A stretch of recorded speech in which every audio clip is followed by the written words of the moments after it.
சாந்தி. எல்லோரும் குஷியாக இருக்கீங்களா? 8/8/2026 பாப்தாதா சொல்கிறாங்க, இனிமையான குழந்தைகளே,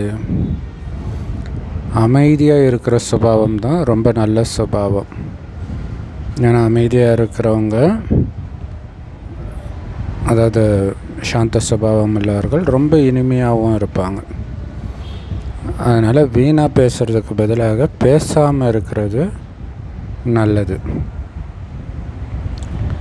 கேள்வி. ஸோ இன்றைக்கி முரளி ஃபுல்லாகவே அமைதியாக இருக்கிறத பற்றி தான் இருக்கும். எந்த குழந்தைங்களை எல்லோரும் நேசிப்பாங்க தெரியுமா? அது ஒரு கேள்வி. அடுத்த கேள்வி, உங்களை பாதுகாப்பாக வச்சுக்கிறதுக்கான சாதனம் என்ன? பதில், யார் எல்லோருக்கும் ஆர்வத்தோடும் அன்போடும் சேவை செய்கிறாங்களோ அவங்கள தான் எல்லோருக்கும் பிடிக்கும். இல்லை ஏனோ தானோன்னு சேவை செய்கிறவங்கள கண்டிப்பாக பிடிக்காது. ஆர்வமும் இருக்கணும், அன்பாகவும் சேவை செய்யணும். இல்லை ஒரு சாப்பாடு போடுறது கூட அன்பாக சாப்பாடு வைக்கும்போது தான் சாப்பிடுவாங்க. இந்த சாப்பிடு அப்படின்னா சாப்பிட மாட்டாங்க. ஸோ நாம் வைக்கக்கூடிய விருந்து மிகப்பெரிய விருந்து, உலகத்திலே மிகச்சிறந்த விருந்து, ஞான அமிர்தம். இப்போ இதை எவ்வளோ அன்பாக நம்ம பரிமாறணும். அதனால் இந்த சேவையின் அகங்காரம் ஒருபொழுதும் உங்களுக்கு வரக்கூடாது.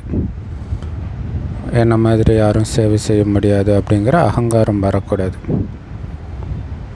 ஏன்னா கொடுக்கறது பாபா கொடுக்குற இந்த நறுமணமிக்க கஸ்தூரியை மற்றவர்களுக்கு கொடுக்குறோம், அவ்வளோதான். கொடுக்கணும், நீங்களே வச்சுக்கவும் கூடாது. எல்லோருக்கும் சிவபாபாவை ஞாபகப்படுத்திக்கிட்டே இருக்கணும். பாபாவை நினைங்க, பாபாவை நினைங்கன்னு.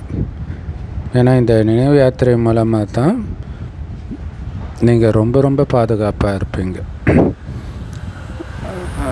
மரண நேரத்தில் மார்கண்டேயன் சிவலிங்கத்தை கட்டி பிடிச்சதோடைய காரணம் அது தான். அது ஒன்று தான் பாதுகாப்பு. எந்த அளவுக்கு நீங்கள் நினைவில் இருக்கிறீங்களோ அந்த அளவுக்கு குஷியும் இருக்கும். நிறையா மாயக்கிட்டேருந்து பாதுகாப்பாகவும் இருப்பீங்க, குஷியும் இருக்கும். உங்கள் நடத்தையும் மாறும் பாபா நினைவில் இருந்தால். கரெக்ட் தானே? பாபா நினைவில் இருக்கும் பொழுது மற்ற வேலை செய்யும்போது நீங்கள் பாபா நினைவில் இருக்கிறீங்கன்னா வழக்கமாக வரக்கூடிய அந்த குணம் வராது. என்ன நம்ம சாதாரணமாக பேசுகிறோம் அப்படின்ட்டு அந்த குணமே நீங்கள் மாற்றிக்க ஆரம்பிப்பீங்க, மிக உயர்ந்ததாக இருக்கும். ஸோ அதனால் எல்லாத்துக்கும் ஆதாரம் நினைவு தான். இது இல்லாமல் ஆன்மீக சேமிப்பும் ஆகுது. ஓம் சாந்தி. ஆன்மீக தந்தை ஆன்மீக குழந்தைங்களுக்கு புரிய வச்சு எவ்வளோ புத்திசாலி ஆக்கிடுறார். ரொம்ப ஈஸியான படிப்பு இல்லை, மிகப்பெரிய புத்திசாலி ஆகிறோம். ஆனால் அந்த படிப்பு ரொம்ப எளிமையானது. ஸோ வெளி உலகத்தில் படிக்கிறது ஸ்தூல படிப்பு, இது சூக்ஷ்ம படிப்பு. ஒரு பாபாவை தவிர வேறு யாராலையும் இந்த படிப்பை சொல்லிக் கொடுக்க முடியாது. பாபா வந்திருக்கிறதே நம்மளை தூய்மையாக்கவும் தூய்மை ஆக்கிறதுக்கான இந்த படிப்பை சொல்லிக் கொடுக்கறதுக்கும் தான். நம்மளுடைய நோக்கம், குறிக்கோள் எதிரிலே இருக்குது, லக்ஷ்மி நாராயணன் ஆகணும்ன்ட்டு. ஸோ நம்மளை லக்ஷ்மி நாராயணன் ஆக்கக்கூடிய அந்த தந்தையை நினைவு செஞ்சு குஷியில் மெய் சிலிர்க்கணும். ஸோ நாளுக்கு நாள் நாம் அமைதியாகிட்டே இருக்கணும். இல்லையா? பாபாவை நினைக்க அந்த அமைதி வந்துக்கிட்டே இருக்கும். ஏன்னா இந்த அமைதி குணம் தான் எல்லாருக்கும் ரொம்ப ரொம்ப பிடிச்சிருக்குது. பாருங்கள், பெரிய மனிதர்கள் அதிகமாக பேச மாட்டாங்க. நீங்கள் மிக மிக பெரிய மனிதராக ஆகுறீங்க. இப்போ செலிப்ரிட்டி எடுத்துக்கிட்டிங்கன்னா கூட ஏஆர் ரஹ்மான் அதிகமாக பேச மாட்டார், மணிரத்னம் அதிகமாக பேச மாட்டார். அவர் படத்திலே டைலாக் ரொம்ப கம்மியாக இருக்கும். அடுத்தது இப்போ நம்ம முதல்வர் விஜயும் பார்த்திங்கன்னா அதிகமாக பேச மாட்டார். ஸோ இவங்களும் விஐபி, நாம் விவிஐபி. ஸோ அப்போ நாம் எப்படி இருக்கணும் யோசிச்சு பாருங்கள். உங்களை மனிதர்கள்னு கூட சொல்ல முடியாது, ஏன்னா நீங்கள் தேவதை ஆகிறீங்க. தேவதைகள் ரொம்ப கம்மியாக தான் பேசுவாங்க. அப்போ நீங்கள் தேவதை ஆகணும் இல்லையா? இப்போ கம்மியாக பேசுகிற பழக்கத்தை எடுத்துகிட்டு வரணும். அதனால் சத்தத்திலிருந்து விலகி அமைதியாக இருக்கிறதுக்கான பயிற்சி பண்ணிக்கிட்டே இருங்க. ஸோ ஒருத்தங்க அமைதியாக இருந்தாங்கன்னா இவங்க தங்கள் மேலே கவனம் வச்சுருக்கிறாங்க, வாய்க்கு வந்ததெல்லாம் பேச மாட்டாங்க அப்படின்னு புரிஞ்சுக்குவாங்க. ஸோ நம்முடைய லட்சியம் சாந்திதாமம் போய் சுகதாமம் வரணும். இப்போ சாந்திதாமம் போகணும்னா நம்ம பேசுகிறதும் சாந்தியை கெடுக்காத மாதிரி இருக்கணும். அதாவது மெதுவாக பேசணும், பொறுமையாக பேசணும், இனிமையாக பேசணும். ஸோ அப்படி மெதுவாக பேசி பேசி சாந்திதாமம் போயிடணும். எந்த அளவுக்கு நீங்கள் சாந்தியில் இருக்கிறீங்களோ அந்த அளவுக்கு நீங்கள் சாந்தியை பரவ செய்வீங்க. அசாந்தியில் இருக்கும்போது எப்படி அசாந்தி பரவுதோ அதேமாரி அமைதியாக இருக்கும்போது அமைதியின் அதிர்வலைகளை பரவ செய்கிறீங்கன்றார். எவ்வளோ மறைமுகமாக நடக்குது இந்த விஷயம் இல்லையா? அதுலேயும் நீங்கள் ரொம்ப ரொம்ப அமைதியில் இருக்கணும். அமைதியில் இருக்கணும்னா தனியாக காட்டில் போய் அமைதியாக இருக்கிறது இல்லை. அமைதியற்ற சூழலில் தான் உலகம் இருக்குது இல்லையா? அந்த அமைதியற்ற சூழலில் இருக்கிற உலகில் வாழ்க்கையில் இருந்துக்கிட்டே ரொம்ப ரொம்ப அமைதியாக இருக்கணும். அது எப்படி சாத்தியம்? அதுக்கு தான் மர்ஜீவா வாழ்க்கையும். உயிரோடு இருந்துக்கிட்டு இறந்த நிலையில் இருப்பதாக உங்களை உணரணும். அப்போ அமைதி இருக்கும்.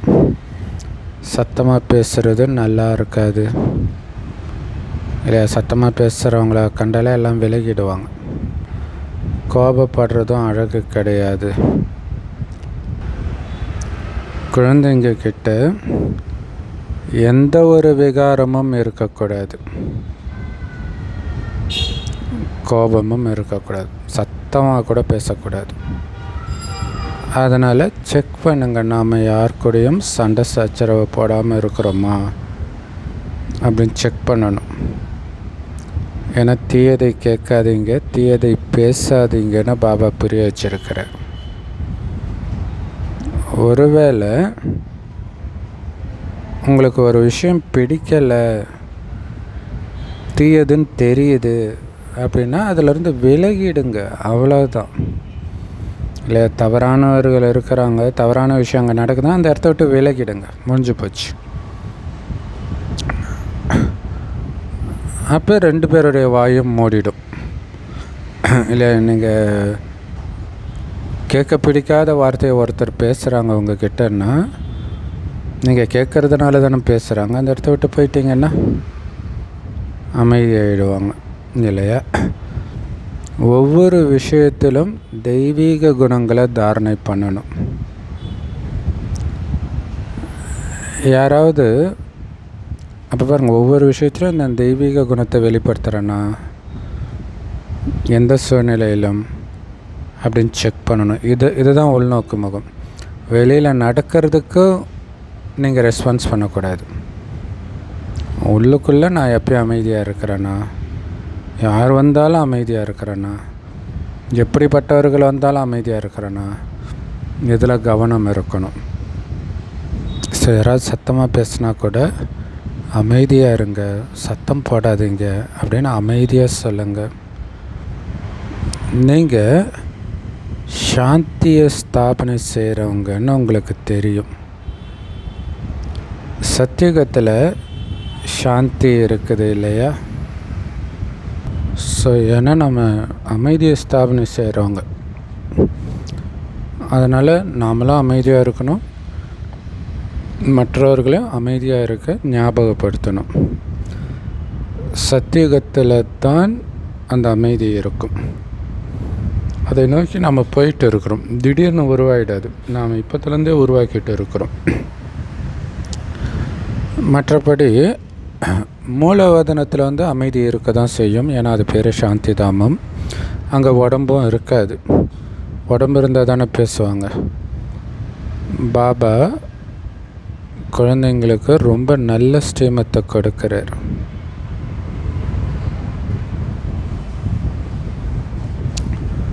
ஆனால் அதை நாம் தான் ஃபாலோ பண்ணணும் இல்லையா? அவர் நல்லதாக கொடுக்குறாரு, நாம் தானே ஃபாலோ பண்ணணும். அப்போ தான் அதோடைய பலனை அனுபவிக்க முடியும். இனிமையான குழந்தைகளே, இப்போ நீங்கள் உங்கள் வீட்டுக்கு போகணும். வீடோ அமைதியான இடம். அதனால் சத்தத்திலிருந்து விலகி அமைதி நிலைக்கு வரணுன்றார். இல்லை, சினிமா தேட்டர், பழைய தேட்டருக்கெலாம் டாக்கீஸ்னு வாங்க. இப்போ வந்து மூவின்னு இப்போ சொல்கிறாங்க. ஆக்சுவலாக மூவினா வெறும் மூமெண்ட்டு தான். டாக்கினா தான் சத்தமும் இருக்கிறது. அப்போ மூவி இருக்கிறது வந்து சூக்ஷ்மவதனத்தில், ஸ்தூலவதனத்தில் டாக்கி. அப்போ இங்கேருந்து விலகி நீங்கள் அமைதிக்கு வரணுன்றதுக்காக தான் சூக்ஷ்மவதனத்துக்கு வாங்க அப்படின்னு பாபா சொல்கிறார். பிறகு அமைதியில் போயிடணும். ஸோ அப்போ பாருங்கள், டாக்கி வேர்ல்டு இந்த ஸ்தூல உலகம், இங்கே கடந்து நம்ம மூவி வேர்ல்டுக்கு போகிறோம், சூக்ஷ்ம உலகம். அதையும் கடந்து அமைதியில் போகணும், சாந்தி தாமத்துக்கு. ஸோ அதனால் யாரை சந்தித்தாலும் அவங்களுக்கு இந்த செய்தியை சொல்லணும்.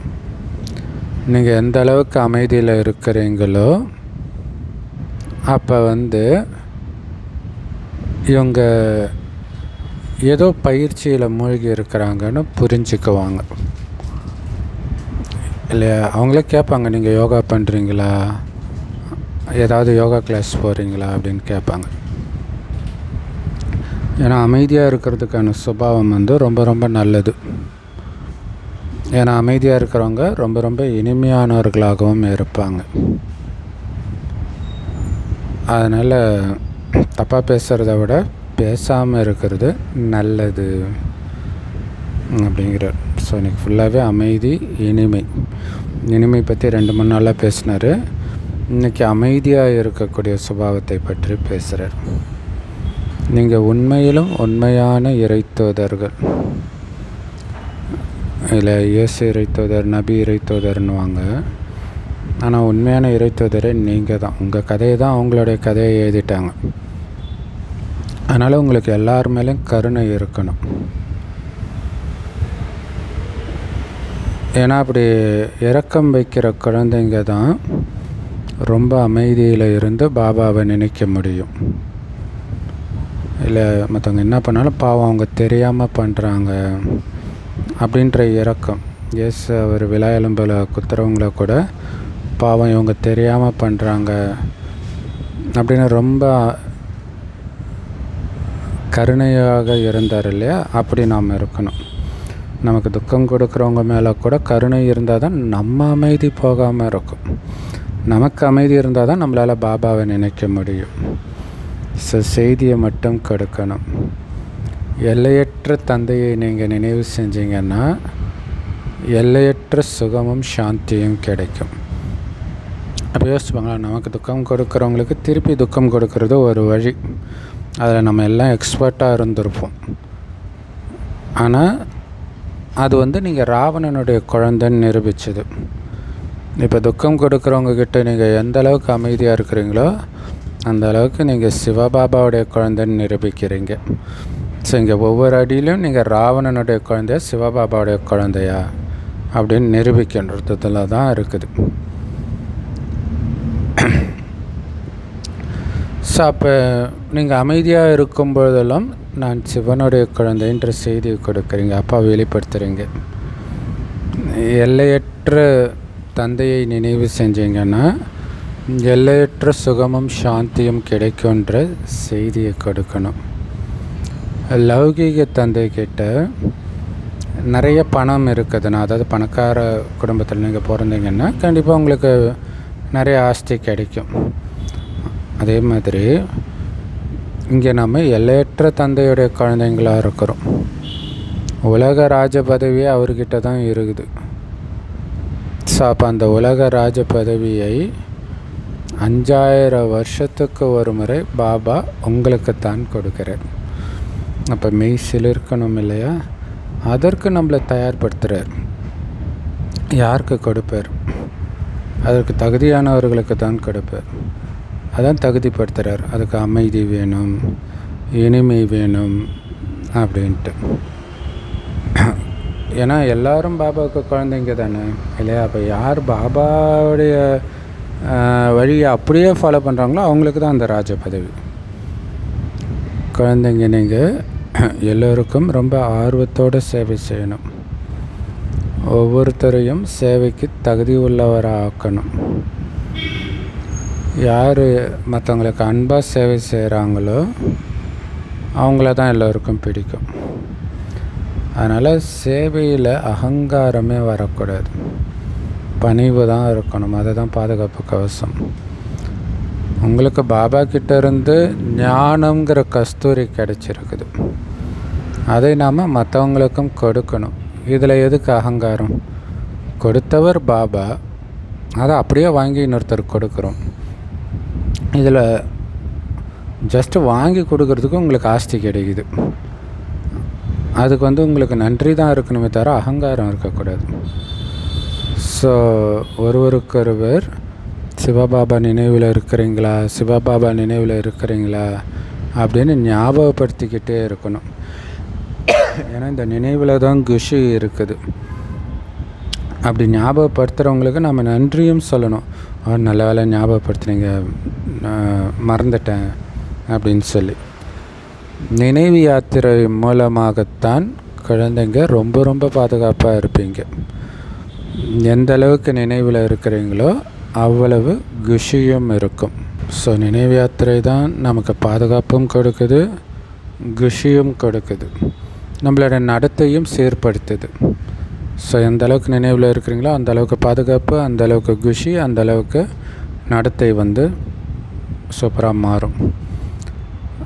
ஏன்னா உங்களுடைய நடத்தையை சீர்திருத்த வேண்டியது ரொம்ப ரொம்ப அவசியம் இப்போ. அதனால் ஒவ்வொருத்தரும் உங்கள் மனசை கேட்டுக்கிட்டே இருங்க. நம்முடைய சுபாவம் மிக மிக இனிமையாக இருக்குதா? ஒருபோதும் யார் மேலேயும் கோபப்படாமல் இருக்கிறோமா? மற்றவங்க வெறுப்படைகிற மாதிரி நம்ம நடத்தை இருக்குதா அப்படின்னு செக் பண்ணணும். இந்த மாதிரி முயற்சி பண்ணணும். கோபப்படாமல் இருக்கணும், மற்றவர்கள் வெறுக்கிற மாதிரி நடந்துக்கக்கூடாது, அந்த மாதிரி சூழலை உருவாக்கக்கூடாது அப்படின்னு. ஏன்னா நீங்கள் மிக உயர்ந்த சேவையில் இருக்கிறீங்க. முழு உலகத்துக்கும் வெளிச்சத்தை கொடுக்க வேண்டியவர்கள் நீங்கள். அப்போ நீங்கள் கோபப்படுறீங்கன்னா இருளை கொடுக்குறீங்கன்னு அர்த்தம். ஏற்கனவே எல்லாம் இருளில் இருக்கிறாங்க, அவங்கள வெளிச்சத்துக்கு எடுத்துகிட்டு வரணும் இல்லையா? நீங்கள் இந்த பூமியுடைய சைத்தன்ய நட்சத்திரங்கள். நட்சத்திரத்தை தேவதைன்னு சொல்கிறாங்க. ஆனால் அது உண்மையிலே எந்த நட்சத்திரங்கள்னால் பூமியின் உயிரோட்டமான நட்சத்திரங்களாக நீங்கள் தான்.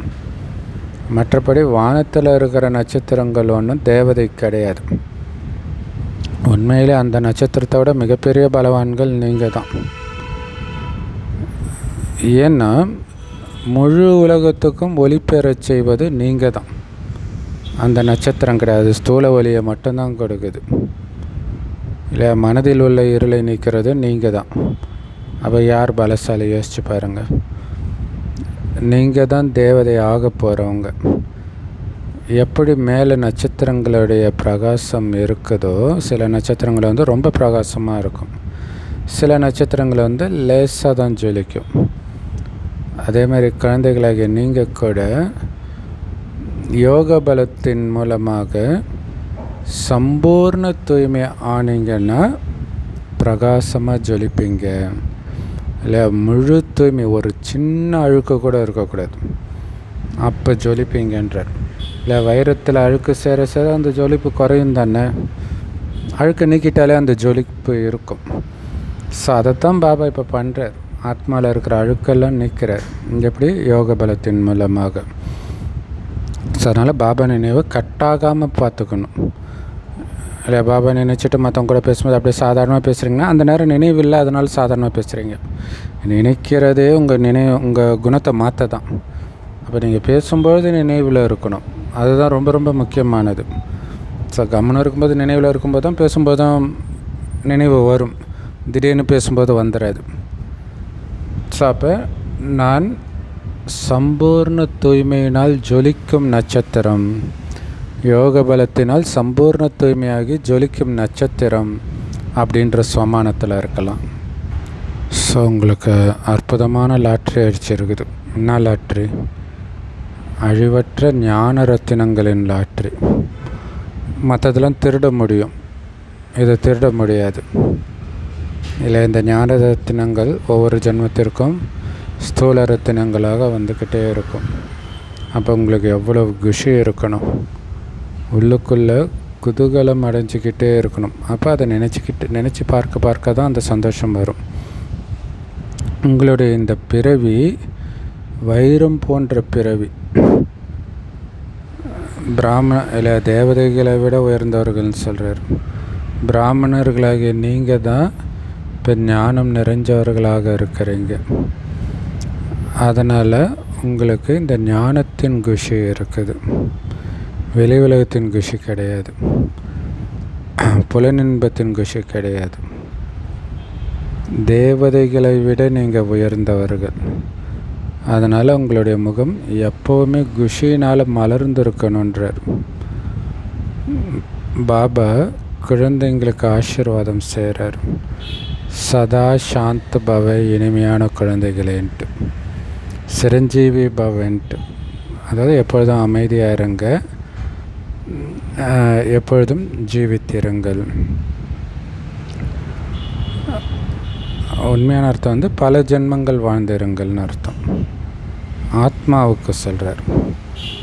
ஸோ ஆசீர்வாதம் பாபா கிட்ட இருந்து கிடைத்தாலும் முயற்சி நீங்கள் தான் பண்ணணும் இல்லையா? அப்போ தான் அந்த ஆசீர்வாதம் நமக்கு பிராப்தி ஆகும். நம்ம எப்படி சிரஞ்சீவி ஆகிறது? பாபாவை நினைக்கத்தான் நம்ம சிரஞ்சீவியாக ஆவோம். இந்த ஆசீர்வாதத்தை பாபா கொடுக்குறாரு. அதேமாதிரி அந்த கலியுக பிராமணர்கள் கூட ஆயுஷ்வான் பவன்னு சொல்கிறாங்க. பாபாவும் சொல்கிறார், குழந்தைகளே ஆயுஷ்வான் பவ, சதா வாழ்ந்து கொண்டிருங்கள். உங்களை அரை கல்பத்துக்கு காலன் விழுங்க மாட்டோம். சத்தியுகத்தில் மரணன்ற பேரே இருக்காது, அந்த வார்த்தையே இருக்காது. ஆனால் இங்கே மனிதர்கள் சாவறதுக்கு எப்படி பயப்படுறாங்க பாருங்கள். ஆனால் நாம் இறக்கிறதுக்கு பயப்படுறது கிடையாது. கரெக்டாக சொல்லணும், இறக்கிறதுக்கு தான் முயற்சியை பண்ணிகிட்டு இருக்கிறோம், உயிரோடு இருந்துக்கிட்டே இறக்கிறதுக்கு.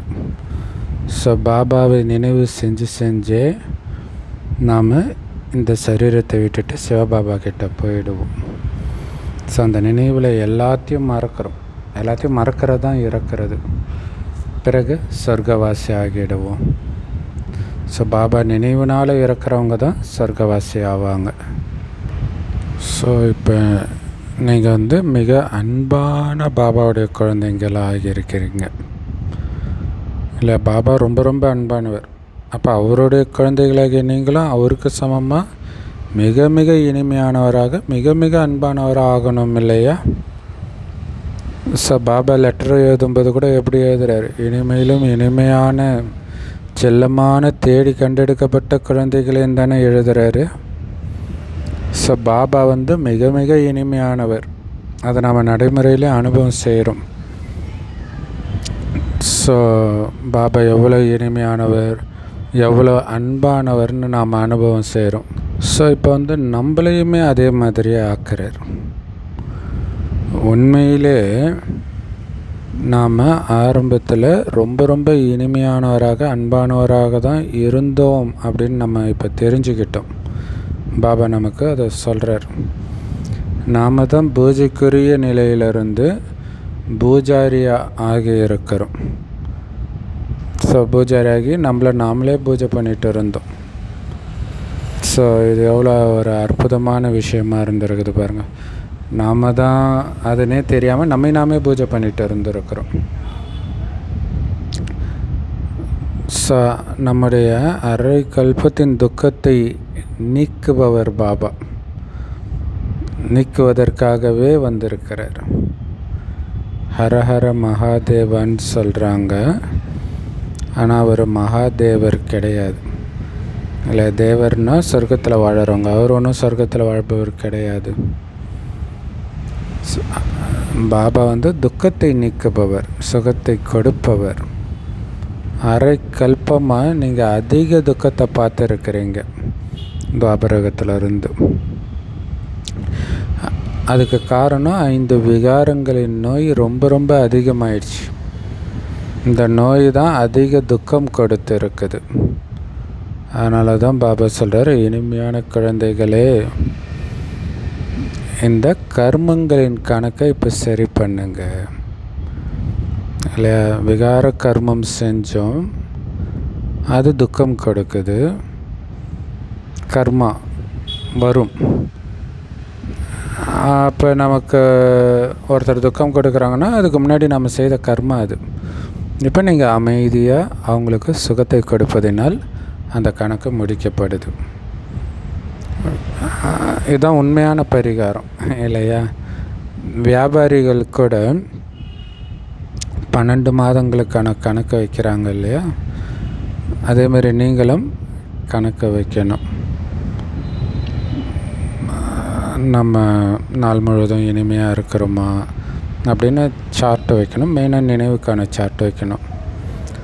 பாபா சொல்கிறாரு, குழந்தைகளே, இப்போ பாருங்கள், முழு சிருஷ்டியிலும் எவ்வளவு குப்பைகள் இருக்குது. சிருஷ்டியே நரகமாக இருக்குது. அதனால தான் இந்த நரகத்தை சொர்க்கமாக்குறதுக்காக பாபா வர வேண்டி இருக்குது. பாபா ரொம்ப அன்பாக வரார் இதை சொர்க்கமாக்க. அப்போ தான் நமக்கு சேவை செய்கிறதுக்காக பாபா வந்திருக்கிறாருன்னு நம்ம புரிஞ்சுக்கிறோம். ஸோ மதுபனில் உட்கார்ந்தபடியே எல்லோருக்கும் பாபா சேவை செய்கிறார். ஏன்னா அவர் முழு சிருஷ்டிக்கான கல்யாணக்காரி, அதாவது முழு சிருஷ்டிக்கும் நன்மை செய்பவர், முழு சிருஷ்டிக்கான வள்ளல். அவர் ஒருத்தர் தான் முழு சிருஷ்டிக்கான கல்யாணக்காரியும் வள்ளலும். முழு உலகத்தின் ஆத்மாக்கள் எல்லாருக்குமே நான் தான் ஆஸ்தி கொடுப்பதற்காக வரேன்னு பாபாவுக்கு தெரியும். எல்லையற்ற தந்தையின் பார்வை உலகத்தில் உள்ள அனைத்து ஆத்மாக்களின் பக்கமும் போகுது. ஸோ மதுபனில் உட்காந்துட்டு இருந்தாலும் பார்வை முழு உலகத்தின் மீதும் இருக்குது, இல்லை? முழு உலகத்தில் உள்ள எல்லா மனிதர்கள் மீதும் இருக்குது. ஏன்னா எல்லோருக்கும் அவர் கடவுள் தானே, நன்மை செய்பவர் தானே. முழு உலகத்தையும் முழு திருப்தி அடைய வைக்கணும். அதுக்கு தான் முந்தைய கல்பம் மாதிரியே இப்போ முழு ஆத்மாக்களையும் திருப்திப்படுத்துகிறார். எல்லா ஆத்மாக்களும் இப்போ திருப்தி அடைய போகிறாங்க, இல்லை? ஏன்னா இப்போ யாரும் திருப்தியாக இல்லை, துக்கம்.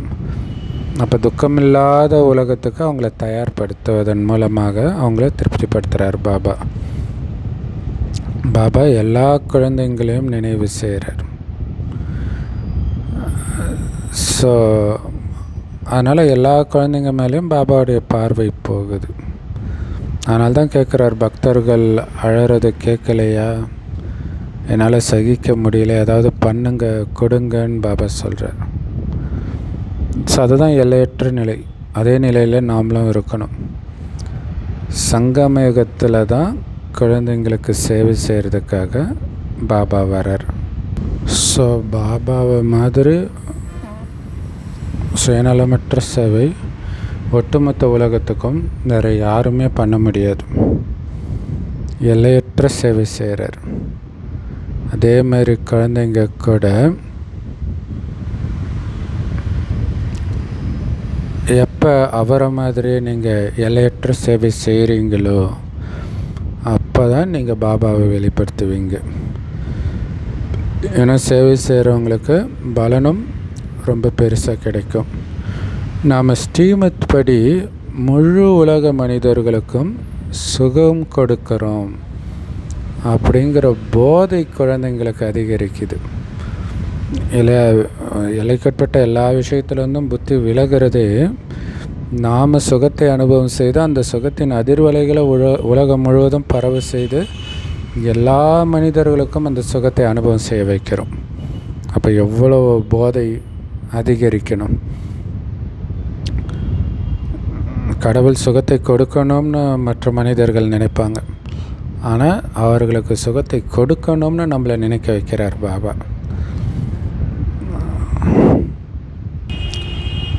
பாபா சொல்கிறாங்க, இனிமையான குழந்தைகளே, இப்போ ஞான ரத்தினங்கள்னால உங்களுடைய பையை நல்லா நிரப்பிக்கோங்க, உங்களுடைய நேரத்தை வீணாக்காதீங்க இல்லையா.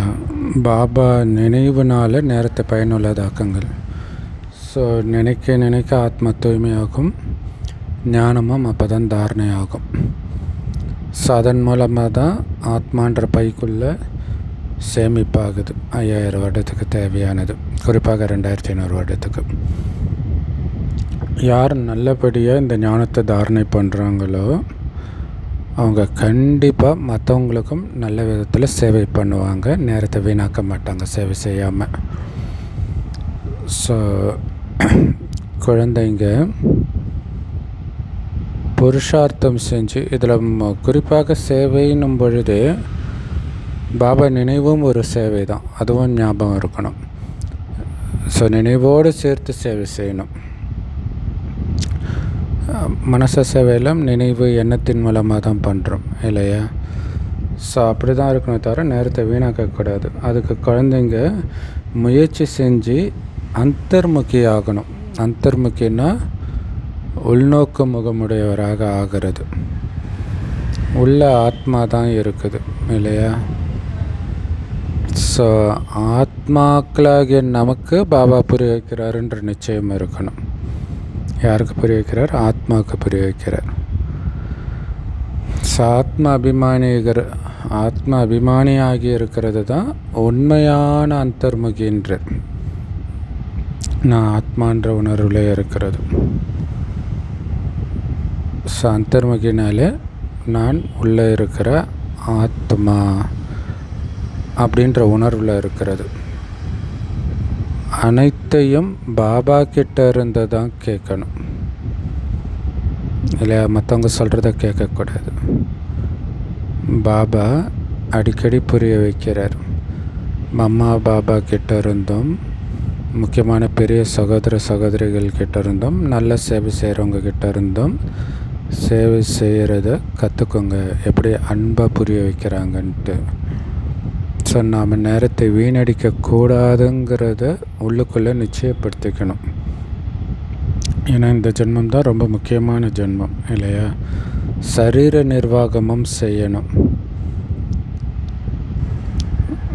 ஏன்னா உங்களுடைய படைப்புகள், மனைவி, குழந்தை, இவங்களெல்லாம் நீங்கள் தான் பார்த்துக்கணும். ஆனால் பற்று மட்டும் இல்லாமல் பார்த்துக்கணும் இல்லையா.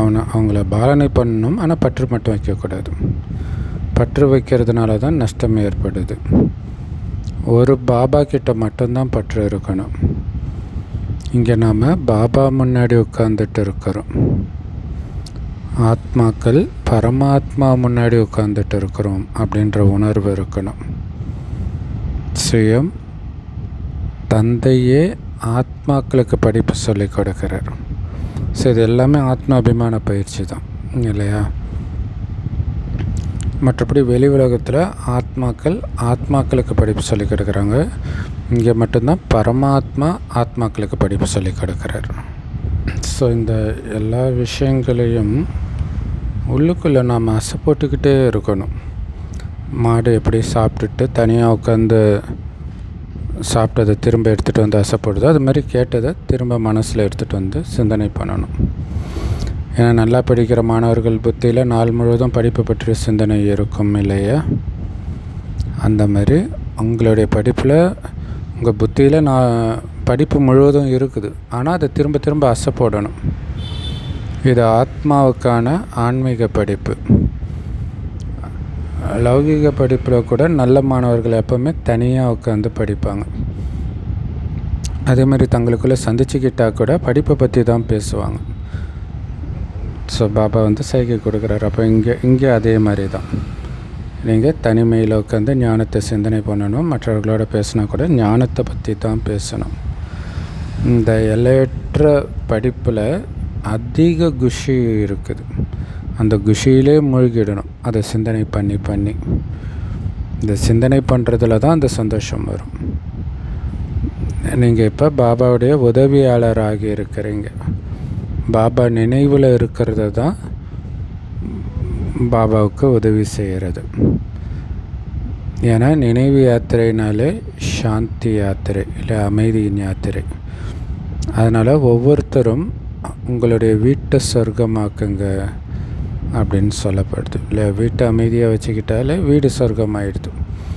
ஸோ ஒவ்வொருத்தருடைய புத்தியிலும் இப்போ அப்பா மற்றும் ஆஸ்தி 2 தான் இருக்குது.